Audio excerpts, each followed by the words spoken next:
दोस्तों, कहा जाता है कि हमें जो भी मांगना हो बहुत सोच समझकर मांगना चाहिए, क्योंकि हमारे द्वारा मांगी गई चीजें किसी न किसी समय हमें मिल ही जाती हैं। लेकिन कई बार ऐसा होता है कि हम जो चाहते हैं वह हमें नहीं मिलता, और इसके पीछे कारण होता है कि हम अनजाने में कुछ गलत मांग लेते हैं। इस विचार को बेहतर ढंग से समझने के लिए आइए इसे एक कहानी के माध्यम से समझते हैं। दोस्तों, एक समय की बात है। एक नगर में एक बहुत ही गरीब व्यक्ति रहता था। उसके पास केवल कुछ ही धन था। उस धन से उसने नया व्यापार आरंभ करने के बारे में सोचा, किंतु व्यापार आरंभ करने से पहले वह मंदिर गया और वहां पर वह भगवान की मूर्ति से कहता है, हे भगवान, मैं अपने थोड़े से धन से व्यापार आरंभ करने जा रहा हूं। मेरा व्यापार सफल करना मैं आपसे ज्यादा नहीं मांग रहा, किंतु मेरा व्यापार इतना जरूर सफल कर देना कि मैं अपने परिवार की सभी सुख सुविधाओं का ध्यान रख सकूं। इसके बाद उस व्यक्ति ने उस धन से एक नया व्यापार शुरू किया। व्यापार शुरू होते ही उसे लाभ भी मिलने लगा, और जो उसे लाभ मिला था उसमें से कुछ हिस्सा उसने मंदिर में चढ़ावे के रूप में दे दिया, और वह ऐसा हमेशा किया करता।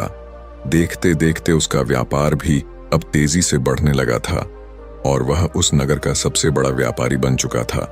और ऐसा करते करते उसे करीब 4 वर्ष बीत चुके थे। इन 4 वर्षों में वह कभी भी मंदिर जाने से नहीं चुका था।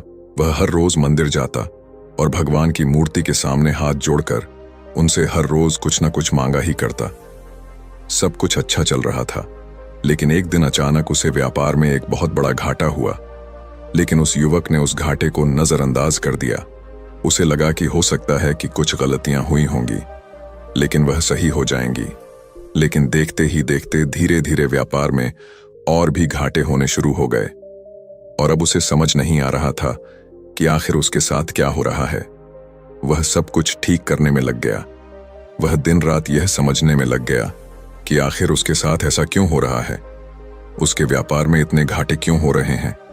वह लगातार प्रयास करता रहा, कोशिश करता रहा, लेकिन उसके बाद भी सब कुछ गलत ही हो रहा था, जिस कारण वह बहुत ही परेशान और चिंतित रहने लगा था। वह बहुत तनाव में रहने लगा था। एक दिन वह अपने व्यापार के बारे में बैठकर सोच ही रहा था कि तभी उसके मन में एक विचार उठा। वह यह सोच रहा था कि कहीं मुझसे भगवान नाराज तो नहीं हो गए। लगता है मुझसे कोई बड़ी भूल हो चुकी है, मुझसे कोई ना कोई गलती जरूर हुई है, तभी तो मेरे साथ ऐसा हो रहा है। तभी तो भगवान मुझसे नाराज हो गए हैं। अपनी इस गलती का पता लगाने के लिए वह तरह तरह के विद्वानों और ज्ञानियों से मिलने लगा। वह उनसे संपर्क करने लगा। सभी ने अपनी अपनी तरफ से कोई ना कोई उसे उपाय बताया। उस युवक ने वह सारे उपाय भी किए, लेकिन उसके बाद भी उसे व्यापार में कोई भी लाभ नहीं हो रहा था। वह अपने व्यापार को चलाने की हर मुमकिन कोशिश कर रहा था। वह चाहता था कि उसका व्यापार एक बार फिर से पहले की तरह चलने लगे, लेकिन ना जाने क्यों उसका व्यापार दिन बदन घटता ही जा रहा था। और एक दिन तो ऐसा भी समय आ गया जब उसके पास केवल रहने के लिए घर और कुछ पैसे ही बचे थे। बाकी सब कुछ नीलाम हो गया, जिससे निराश और क्रोधित होता हुआ वह तुरंत ही उस मंदिर में जा पहुंचा और वहां जोर जोर से चिल्लाने लगा। वह मूर्ति के सामने जोर जोर से चिल्लाकर कहने लगा, आखिर मेरी भक्ति में ऐसी कौन सी कमी रह गई थी? मुझसे कौन सी गलती हो गई जो आपने मुझे इतनी बड़ी सजा दी? पहले तो मैं आपसे जो कुछ भी मांगता था वह सब पूरा हो जाता था। मुझे वह हर एक चीज मिल जाती थी जो भी मैंने आपसे कहा, परंतु अब जब मैं आपसे कुछ भी मांगता हूं तो वह सब उल्टा ही हो जाता है। आखिर ऐसा क्यों? वह चीख रहा था, चिल्ला रहा था और धमकी देते हुए कहता है, ठीक है, मैं आज के बाद इस मंदिर में कभी पांव भी नहीं रखूंगा और ना ही कोई चढ़ावा चढ़ाऊं। आज के बाद मैं यहां से कभी गुजरूंगा तक नहीं। अब से मैं यहां पर कभी नहीं आने वाला। वह अपनी व्यथा सुना ही रहा था कि तभी वहां से एक गुरुवर गुजर रहे थे। उन्होंने उस व्यक्ति की व्यथा देखी। उसे इस तरह से परेशान और चिंतित देखकर वह उस व्यक्ति के पास गए और उस व्यक्ति से कहते हैं, क्या बात है, तुम बड़े परेशान और चिंतित लग रहे हो, और इस तरह इन पत्थर की मूर्तियों से लड़कर तुम्हें क्या लाभ मिलेगा? यह तुम्हारा बुरा क्यों करेंगी? इस पर वह युवक उन गुरुवर से कहता है, हे गुरुवर, यह मूर्तियां नहीं, ये भगवान हैं। पहले यह मुझ पर कृपा किया करते थे, मैं जो कुछ मांगता था यह सब कुछ पूरा कर देते थे, लेकिन अब इन्होंने मुझे धोखा दिया है। इस पर वह गुरुवर उस युवक से पूछते हैं, धोखा कैसा? धोखा? इस पर वह व्यक्ति जवाब देते हुए कहता है, हे गुरुवर, जब मैं गरीब था और मेरे पास केवल कुछ ही धन था, तब मैं इनके पास आया था और मैंने इनसे प्रार्थना की थी कि मेरे पास केवल कुछ ही धन है और मैं इस धन से एक व्यापार शुरू करने जा रहा हूं। कृपया करके मेरे व्यापार को तरक्की देना, इतना कि मैं आराम से अपने परिवार की सुख शांति का ख्याल रख सकूं। लेकिन इसके बदले में उन्होंने मुझे बहुत कुछ दिया। उन्होंने मुझे इस नगर का सबसे बड़ा व्यापारी बना दिया। किंतु आज जब मैं कुछ भी इनसे मांगने आता हूं, तो जो कुछ भी मैं मांगता हूं ठीक उसका उल्टा हो जाता है। यह मेरी एक नहीं सुनते। अब आप ही बताइए, मैं क्या करूं? आज मेरी ऐसी हालत हो चुकी है कि मेरा सारा व्यापार चौपट हो चुका है। मेरे पास केवल रहने के लिए घर और थोड़े से पैसे ही बचे हैं और मेरा सब कुछ नीलाम हो चुका है। उस युवक की सारी बातें ध्यानपूर्वक सुनने के बाद वह गुरुवर उस युवक से कहते हैं, मैं जानता हूं कि यह पत्थर की मूर्तियां तुम्हारी बातें क्यों नहीं सुनती और जो कुछ भी तुम मांग रहे हो उसका उल्टा क्यों हो जाता है। इस पर वह युवक बड़ी उत्सुकता से उन गुरुवर से कहता है, अच्छा, तो आपको पता है तो बताइए, आखिर ऐसा क्यों हो रहा है? आखिर मैं इनके लिए क्या करूं? ऐसा क्या अर्पण करूं? ऐसे कौन से रीति रिवाज? इस पर वह गुरुवर उस युवक से कहते हैं, बेटा, सब कुछ वैसा ही है जैसा पहले था, बस तुम्हारे मांगने का ढंग बदल चुका है। तुम्हारे मांगने का ढंग बिगड़ चुका है। उन गुरुवर की आवाज सुनकर वह युवक थोड़ा सा अचरज में पड़ा और उन गुरुवर से कहता है, हे गुरुवर, आप क्या कहना चाहते हैं? मैं आपकी बात समझ नहीं पा रहा। आप कह रहे हैं कि मेरे मांगने का ढंग बिगड़ चुका है, किंतु कैसे? मैं जैसे पहले मांगा करता था, आज भी मैं वैसे ही मांगता हूं, आज भी मैं वैसे ही प्रार्थना करता हूं, तो फिर मेरे मांगने का ढंग भला कैसे बदल गया है?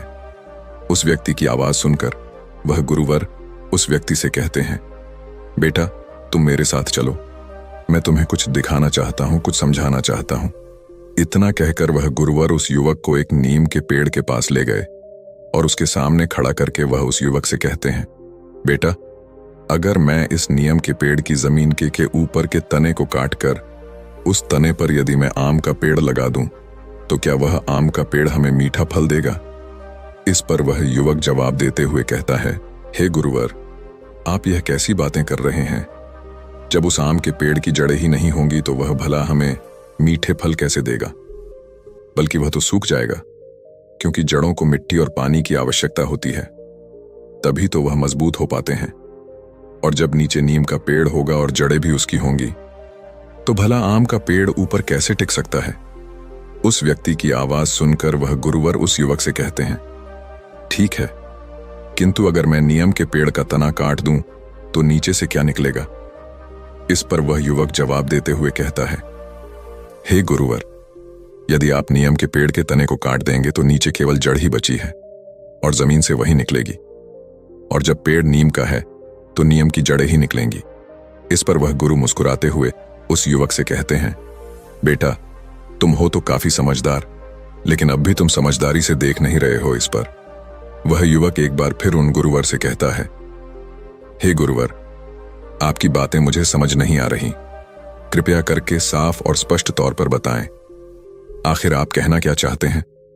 इस पर गुरुवर उस युवक से कहते हैं, बेटा, तुम्हारे साथ भी तुम्हारे जीवन में कुछ ऐसा ही हो रहा है। तुम्हारे मन के भीतर जो जड़ें हैं वह नियम की है और ऊपर की ओर तुमने आम का पेड़ बिना जड़ों के लगा रखा है। इसी कारण वह मुरझा चुका है और एक मुरझाया हुआ पेड़ भला तुम्हें फल कैसे दे सकता है? अर्थात जो जमीन के नीचे है यानी कि जड़ें, वहीं तो बाहर आएंगी। पर वह युवक उन गुरुवर से कहता है, हे गुरुवर, आपको जो कुछ भी कहना है साफ साफ क्यों नहीं कहते? इस तरह से बातों को घुमा क्यों रहे हैं? मैं आपकी बातें समझ नहीं पा रहा। इस पर वह गुरुवर उस व्यक्ति को एक गरीब व्यक्ति के पास ले गए जिसके पास कुछ भी नहीं था। उस व्यक्ति को उस गरीब व्यक्ति के करीब ले जाकर वह उस गरीब व्यक्ति से कहते हैं, बेटा, तुम इस सृष्टि के रचयिता से क्या मांगते हो? इस पर वह गरीब व्यक्ति कहता है, हे गुरुवर, मैं भला क्या मांग सकता हूं? मैं तो बस इतना ही कहता हूं कि वह तो देने वाला है और मुझे 2 वक्त की रोटी दे दे, मुझे इससे ज्यादा और क्या चाहिए। तभी वह गुरुवर उस गरीब व्यक्ति से एक और प्रश्न करते हुए कहते हैं, तो क्या इस दौरान तुम्हारे मन में कुछ खोने का डर नहीं होता? उन गुरु के इस प्रश्न का जवाब देते हुए वह गरीब व्यक्ति उन गुरुवर से कहता है, हे गुरुवर, आप भी कैसी बातें कर रहे हैं? जब मेरे पास कुछ है ही नहीं तो मैं भला क्या खो सकता हूं? तभी वह गुरुवर उस व्यक्ति की ओर इशारा करते हुए कहते हैं, देखा तुमने, इस गरीब व्यक्ति के पास कुछ नहीं है, इसलिए इसके मन में कुछ खोने का डर भी नहीं है। इसी कारण यह जो कुछ भी मांगना चाहता है, यह केवल वही मांगता है। इसके अलावा इसके मन में और कुछ नहीं होता। इसके बाद अगर उस व्यक्ति को एक अमीर व्यक्ति के पास ले गए और वह उस अमीर व्यक्ति से कहते हैं, बेटा तुम सृष्टि के रचयिता से क्या मांगते हो? अमीर व्यक्ति उन गुरुवर के इस प्रश्न का जवाब देते हुए कहता है, हे गुरुवर, मैं तो बस इतना ही मांगता हूं कि मेरा व्यापार सही चलता रहे, मुझे कभी घाटा ना हो और मैं अधिक से अधिक अमीर होता चला जाऊं मेरे पास और अधिक से अधिक धन हो जाए। मैं इस नगर का सबसे बड़ा व्यापारी बन जाऊं और मैं हमेशा अमीर रहूं। इस पर वह गुरु मुस्कुराने लगे और उस अमीर व्यक्ति से कहते हैं, क्या तुम्हें कुछ खोने का डर है? इस पर वह अमीर व्यक्ति जवाब देते हुए कहता है, हे गुरुवर, मेरे पास बहुत कुछ खोने को है, हर एक चीज मुझे प्रिय है और मैं कुछ खोना नहीं चाहता। बस यही डर हमेशा लगा रहता है कि कहीं मैं कुछ खो ना दूं। यदि मुझसे मेरा कुछ छिन गया तो मैं क्या करूंगा? इस पर वह गुरुवर उस व्यक्ति की ओर इशारा करते हुए कहते हैं, तुमने देखा बेटा, इस व्यक्ति के पास खोने के लिए बहुत कुछ है, इसीलिए यह खो सकता है। इस पर वह युवक उन गुरुवर से कहता है, हे गुरुवर, आप मुझे कब से यहां से वहां घुमा रहे हैं, लेकिन आप मुझे साफ साफ यह नहीं बता रहे कि आखिर आप कहना क्या चाहते हैं। इस पर वह गुरु मुस्कुराने लगे और उस युवक से कहते हैं, बेटा, जब तुम गरीब थे और तुम्हारे पास खोने के लिए कुछ नहीं था, तब तुम्हारे भीतर और बाहर केवल एक ही पेड़ था, अर्थात एक ही पेड़ की जड़ें थीं, फिर चाहे वह नीम की हो या फिर आम की। यदि भीतर आम का पेड़ था तो वह बाहर भी आम का ही पेड़ था, जो तुम्हारे भीतर से पोषण लेकर बड़ा हो रहा था और बदले में वह तुम्हें फल भी दे रहा था। किंतु जैसे जैसे तुम्हारे पास फल की मात्रा अधिक होने लगी, अर्थात जैसे जैसे तुम्हारे पास नई नई चीजें आने लगी, महंगी महंगी चीजें आने लगी, तब तुम्हारे भीतर एक डर उत्पन्न होने लगा कि कहीं तुम इन चीजों को खो ना बैठो। ऐसी अवस्था में तुम्हारे भीतर जो जड़ें थीं, वह अब नियम की हो चुकी थी, किंतु ऊपर तुमने अब भी आम का पेड़ ही लगा रखा था, और ऐसा पेड़ भला कहां टिक सकता है? वह आज नहीं तो कल मुरझा ही जाएगा और तुम्हें फल भी वही मिलेगा जो तुम्हारे अंतर में होगा। अर्थात जो तुम्हारे भीतर डर है, उस डर के कारण ही तुम्हारे साथ ऐसा हो रहा है। इसलिए तुम मुझे यह बताओ कि आखिर तुम्हारे भीतर ऐसा कौन सा डर पनप रहा है? इस पर वह युवक उन गुरुवर से कहता है, हे गुरुवर, आप सत्य कहते हैं, मुझे हमेशा कुछ ना कुछ खोने का डर लगा ही रहता है। मुझे ऐसा लगता है कि कोई मुझे लूट ना ले, कहीं मुझसे सब छिन ना जाए।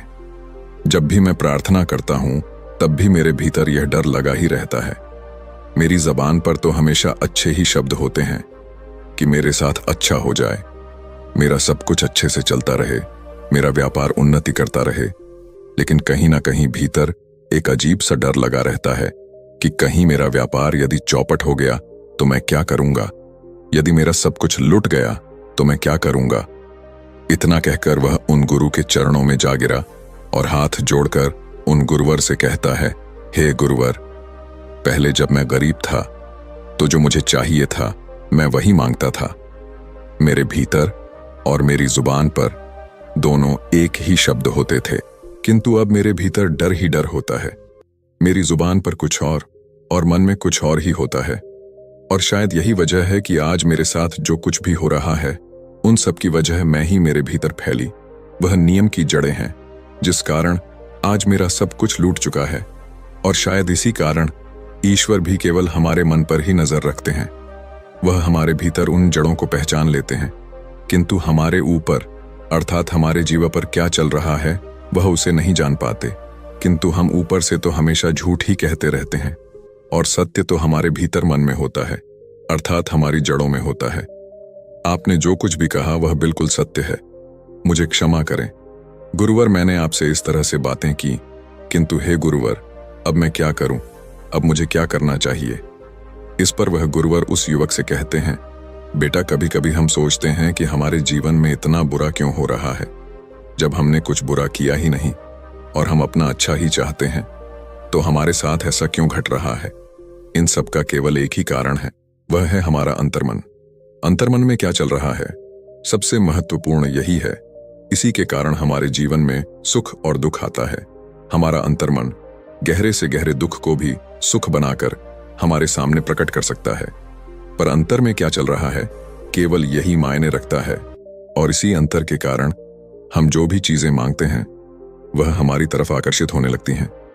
यह ब्रह्मांड हमारा अच्छा ही चाहता है और इसलिए वह हर चीज देना चाहता है जो हम चाहते हैं, और वह कभी भेदभाव नहीं करता।